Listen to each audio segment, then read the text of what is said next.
세월호 국정조사 기간 90일 중에서 벌써 24일이 흘러가 버렸습니다. 오늘도 여야는 현장 조사를 따로따로 실시했습니다.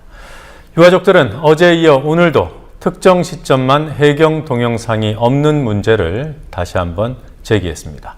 취재 PD 연결합니다. 윤인아 PD. 네, 윤인아입니다. 네, 앞서 리포트를 통해 전해드렸습니다만 단원고 학생들 등교 때 상황 잠깐 물어보겠습니다. 오늘 등교한 학생이 구조된 학생 전부는 아니라고 하더군요. 모두 몇 명이었습니까? 세월호에서 구조된 단원고 학생 75명 가운데 이미 학교에 복귀한 2명을 제외한 나머지 73명이 합숙 치료를 끝내고 오늘 첫 등교를 했습니다.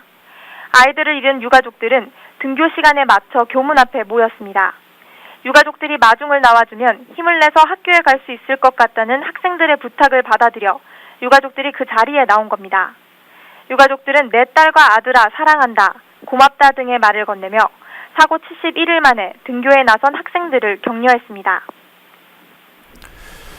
해경이 촬영한 영상에 세월호가 침몰하던 특정 시간대에 해당되는 영상이 없다. 가족 측 대리인들의 어제 문제 제기 뉴스케이가 보도를 했습니다. 오늘은 가족대책위원회에서 공식적으로 문제를 삼았더군요. 네, 그렇습니다. 가족대책위가 오전 브리핑에서 세월호 침몰이 급속히 진행됐던 시점에 해경이 촬영한 영상이 없다는 문제를 제기했습니다. 헬기 석대와 해경정에서 찍은 총 4개의 영상은 침몰 당시의 상황이 촬영돼 있습니다. 그러나 세월호가 뒤집혀 침몰하는 10시 8분에서 10시 20분 사이를 찍은 영상은 없었다고 가족대책위는 주장했습니다. 해경 123 경비정의 경우 해당 시간에 찍은 영상이 있지만 침몰 전체 상황을 보여주는 영상이 아닌 123정의 자체 활동 모습만 담겨 있습니다. 결과적으로 세월호가 어떤 상황이었고 어떻게 구조가 이루어졌는지 파악할 수 없는 상황이라고 가족대책위의 유경근 대변인은 말했습니다. 이미 해경은 여러 차례 없다던 영상을 조금씩 추가로 공개해 스스로 은폐 의혹을 받아왔습니다. 그런데 저희가 알기로는 그 시간대에 이 세월호가 급격하게 기울고 침몰을 시작하고 10시 한 22, 3분 정도부터는 완전히 그 선수만 남겨놓고 이제 침몰을 한 이런 상황으로 알고 있는데 공교롭게 그 시간대에만 그 영상이 존재하지 않을까라는 의문이 첫 번째로 드는 거고요.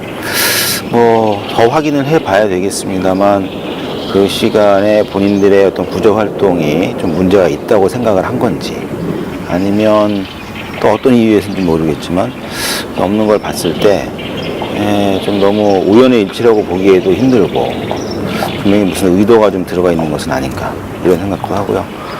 대략 10시 8분에서 10시 21분 정도까지 약 13분여 정도가 헬기 세대 모두 촬영되어 있지 않다는 사실을 확인하였습니다.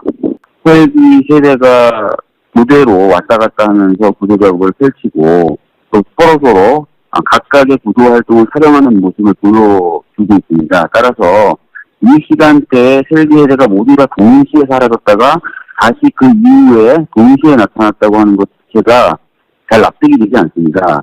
그래서 현장에 있었던 변호사들과 판사 모두 다 이상하다. 어떻게 이렇게 같은 시간대가 촬영되지 않을 수가 있느냐라는 질문을 했었었고 해경 담당자는 잘 모르겠다라는 답변을 했습니다.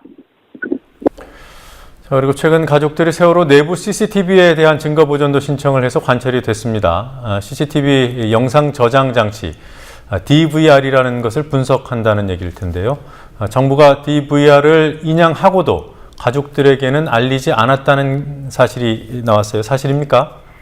네, 맞습니다. 가족대책위는 해경이 침몰 사고의 경위를 파악하는 데 중요한 근거가 될 것으로 보이는 DVR을 인양하고도 유가족에게 이 사실을 알리지 않았다고 지적했습니다.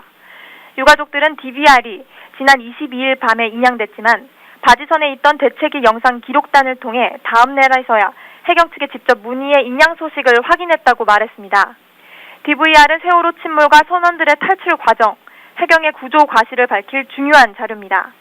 DVR이 공기와 접촉하게 되면 하드디스크 훼손과 부식이 빠르게 진행되는 게 기본적인 상식임에도 해경은 인양된 다음날 저녁 유가족이 이를 확인할 때까지 아무 조치도 취하지 않았습니다. 현재 DVR은 광주지법 모포 지원에 증거 보전이 받아들여진 상태입니다. 오늘 아침 9시부터 DVR 복구 절차에 들어갔고 분해의 상태를 확인할 예정입니다. 유가족 측 5인과 해경 관계자 4인이 24시간 모든 복구 작업이 끝날 때까지 참관하게 됩니다.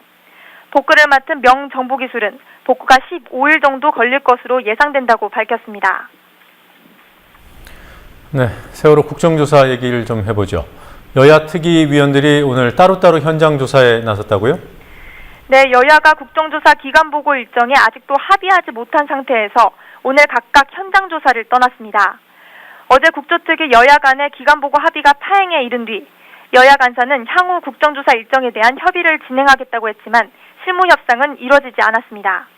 결국 양당은 오늘 따로 현장 조사를 떠났습니다. 새정치민주연합 등 야당 소속 9명의 특위 의원들은 목포와 진도를 찾아 삼함대 사령부, 목포해경, 진도 VTS 등에 방문했습니다. 새누리당 소속 특위위원 8명은 지난 19일 야당 위원들이 방문했던 인천 VTS와 세월호 쌍둥이 배로 불리는 오하마나호 등을 방문했습니다. 국정조사 특위가 기간보고 일정을 두고 여전히 갈등을 벌이고 있고 여야가 개별적으로 조사 활동을 벌이면서 향후 국정조사에 대한 우려가 제기됩니다. 네, 그리고 사고 당시 상황이 담긴 새로운 녹음 파일이 공개가 됐습니다. 세월호와 해운조합 제주지부 이 둘 사이의 교신 내용이죠. 네, 오늘 새정치민주연합 최민희 의원이 해운조합 제주지부와 세월호 간의 무성교신 내용을 공개했습니다. 9시 13분경 세월호가 최대한 빨리 구조협조 바란다고 요청했지만 해운조합은 혹시 화물이 해수로 떨어졌냐며 화물을 먼저 챙기고 승객들의 안전은 묻지 않았습니다. 최민희 의원은 선박의 안전운항을 관리하고 책임지는 해운조합이 여객선의 사고 소식에 화물의 안전을 사람의 안전보다 먼저 챙긴 모습에 경악을 금치 못하겠다고 말했습니다. 지금까지 국민TV 뉴스 윤인아입니다.